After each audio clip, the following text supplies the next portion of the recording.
अभी आपने देखा था निरक्षीय स्थिति पे वैद्युत द्विध्रुव के कारण वैद्युत क्षेत्र की तीव्रता का फार्मूला, और जो हमने आपको बताया E बराबर आपका 1/4πε0 इंटू पे आपका P अपॉन पे R3, और जिसमें हमने आपको ये भी बताया कि यदि हम वैद्युत द्विध्रुव को किसी ऐसे माध्यम में रखें जहाँ पर वैद्युतांक K हो तो इसके लिए फार्मूला हमारा A इक्वल जो है 1/4πε0 K इंटू पे जो है P अपॉन पे हमारा R3। इसके बाद कुछ पॉइंट्स और भी चैप्टर नंबर 1 पे हमारे आते हैं। फिजिक्स का अभी हमारा चैप्टर नंबर 1 ही चल रहा है, तो इसमें अब जो हमारा अगला पॉइंट है जिसके हम बात करने जा रहे हैं वो हमारा क्या क्षेत्रफल सदिश है, जिसे हम एरिया वेक्टर भी बोलते हैं। तो ये हमारा क्षेत्रफल सदिश है क्या,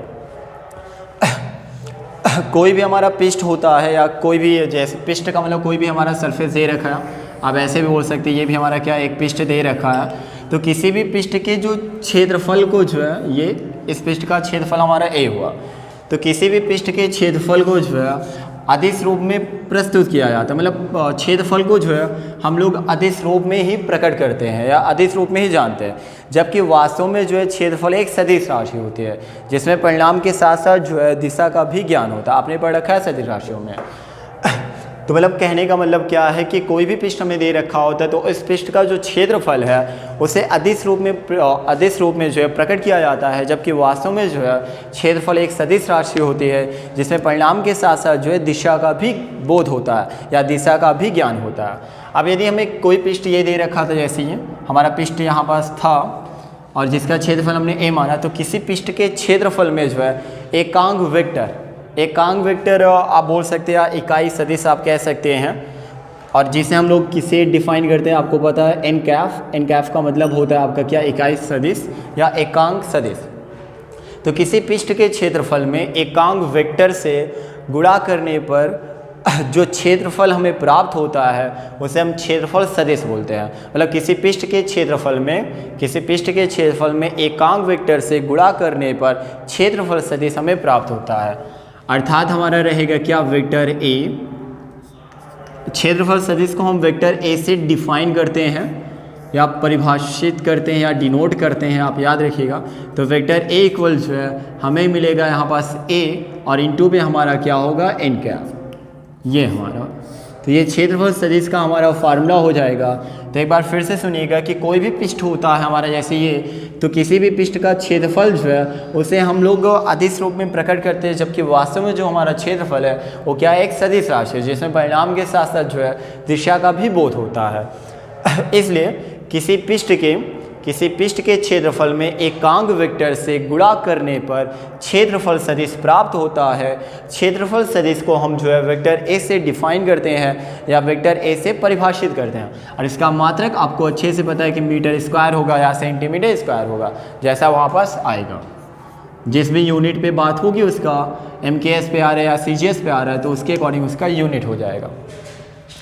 ठीक है, तो क्षेत्रफल सदिश की डिफिनेशन आप ये बताएंगे कि किसी पृष्ठ के क्षेत्रफल में एकांक वेक्टर से गुणा करने पर क्षेत्रफल सदिश प्राप्त होता है, और ये हमारा फार्मूला हो जाएगा वेक्टर A बराबर जो है हमारा A इंटू पे क्या, एन कैफ। और जहाँ हमारा एन कैफ क्या है, एकांक सदिश है, एन को हम लोग क्या बोलेंगे, एकांक सदिश कहेंगे या इकाई सदिश बोलेंगे, और जिसका मान हमारा 1 होता है।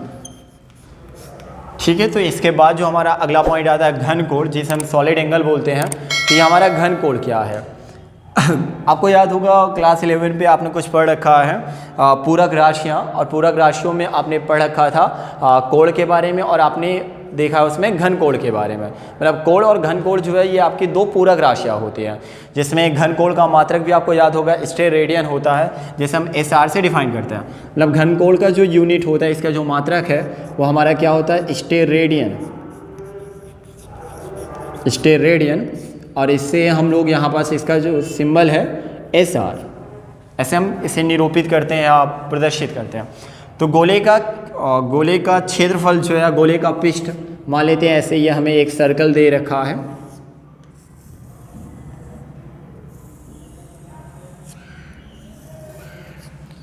ठीक है। तो ये हमें एक सर्कल दे रखा है, यहाँ पास लेट करते हैं। अब सर्कल तो आपको पता है कि सर्कल का कहीं ना कहीं सेंटर भी होगा, तो ये इसका सेंटर हो गया, इसे हम मान लेते हैं यहाँ पास O से हम डिफाइन करते हैं।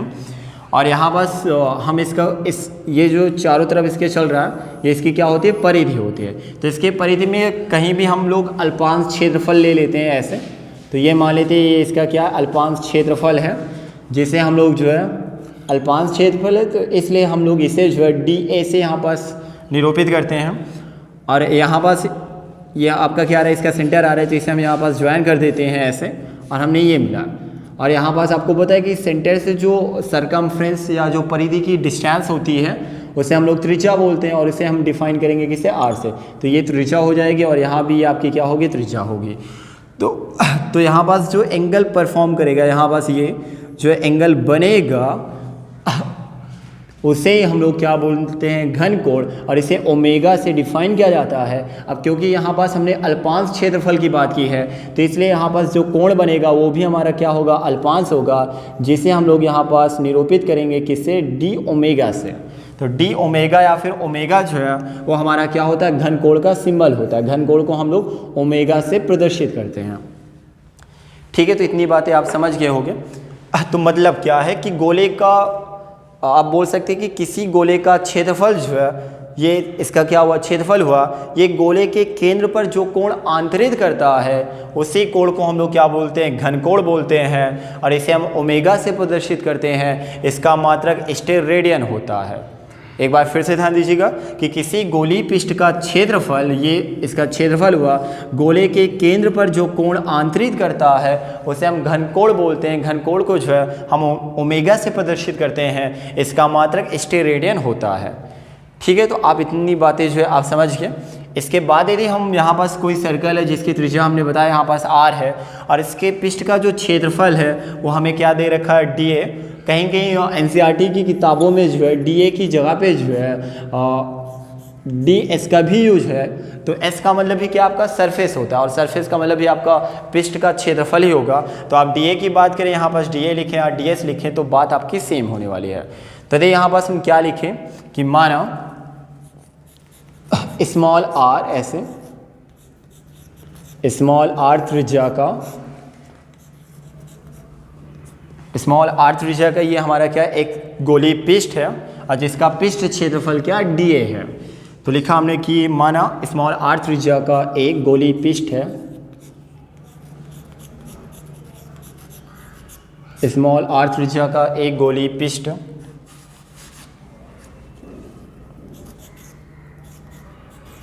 एक गोलीय पृष्ठ है जिसका क्षेत्रफल DA है,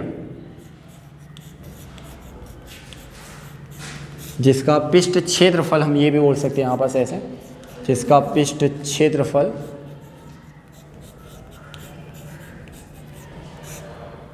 DA है।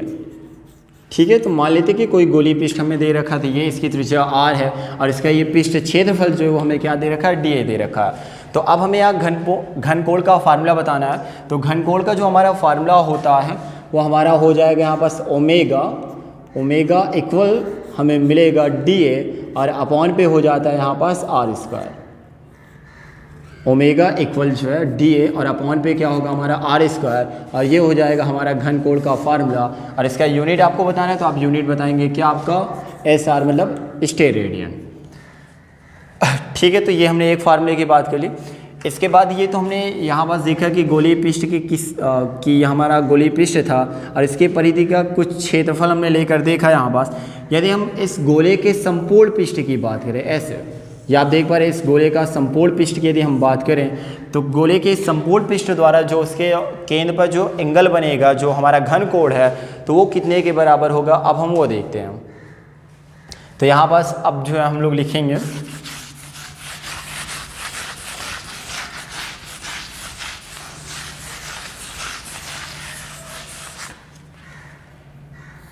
गोले के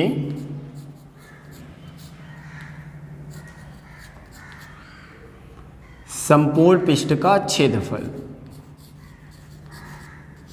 गोले के संपूर्ण पृष्ठ का क्षेत्रफल।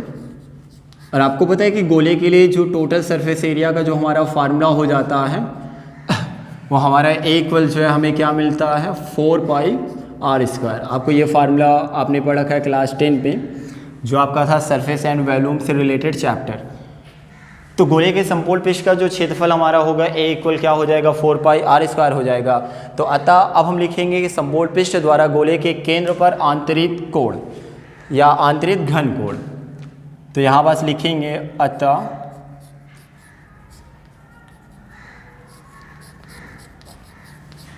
गोले की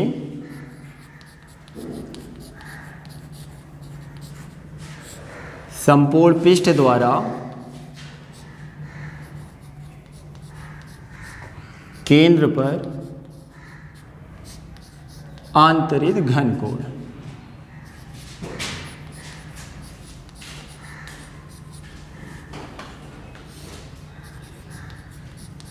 तो जैसा कि अभी आपने फार्मूला ऊपर देखा था, ऊपर फार्मूला हमने आपको बताया कि ओमेगा इक्वल, फार्मूला आपका था ओमेगा इक्वल जो है डी ए और अपॉन पे आपका क्या था आर स्क्वायर। ये फार्मूला आपने अभी देखा। तो यहाँ बस हम रखेंगे इसी फार्मूले में, तो हमें मिलेगा यहाँ से ओमेगा इक्वल, अब डी ए हमारा क्षेत्रफल था और यहाँ पास हमने टोटल सरफेस एरिया क्या बताया 4 पाई आर स्क्वायर। तो अब हम यहाँ पास लिखेंगे 4 पाई आर स्क्वायर और अपॉन पे जो है आर स्क्वायर ऑलरेडी चल रहा है, तो ये हो जाएगा आर स्क्वायर, तो इसे हम कैंसिल कर देंगे। तो फाइनली हमें यहाँ पास क्या मिलेगा 4 पाई। तो ओमेगा जो है वो किसके इक्वल हो जाएगा 4 पाई। तो ये बात आपको याद रखनी है कि यदि हम गोले के संपूर्ण पृष्ठ के क्षेत्रफल पर जो है बात करें तो उसके द्वारा जो केंद्र पर आंतरिक कोण होगा वो किसके बराबर हो जाएगा 4 पाई स्टेरेडियन के बराबर हो जाएगा। ठीक है, तो ये बात आपको याद रखनी है। इसके बाद एक पॉइंट और इसमें आता है, कहते हैं गोले के इस पृष्ठ के क्षेत्रफल द्वारा जो है गोले के केंद्र पर डी ओमेगा कोण आंतरित किया जाए तब हमारा जो घन कोण का फार्मूला आएगा वो फार्मूला हमारा हो जाता है D omega equal D A cos theta और अपॉन पे हमारा हो जाता है R square. D A cos theta और अपॉन पे हमारा क्या रहेगा ये आर स्क्वायर। ठीक है, तो ये फार्मूला आपको एक और इसमें याद रखना है। ये फार्मूला कैसे हमारा एक बार फिर से सुनिएगा कि यदि गोले के पृष्ठ क्षेत्रफल द्वारा गोले के केंद्र पर आंतरिक कोण हमारा डी ओमेगा हो तब हमारा घनकोण का जो फार्मूला होगा डी ओमेगा बराबर D A cos theta upon पे हमारा हो जाएगा क्या आर स्क्वायर। तो ये हमने बात कर ली घनकोण के बारे में, और कुछ फर्दर आने वाले जो हमारे डेरिवेशन होंगे उसमें हम लोग ओमेगा बराबर 4 पाई का यूज करेंगे। तो इस बात को जो है आपको अच्छे से याद रखना है।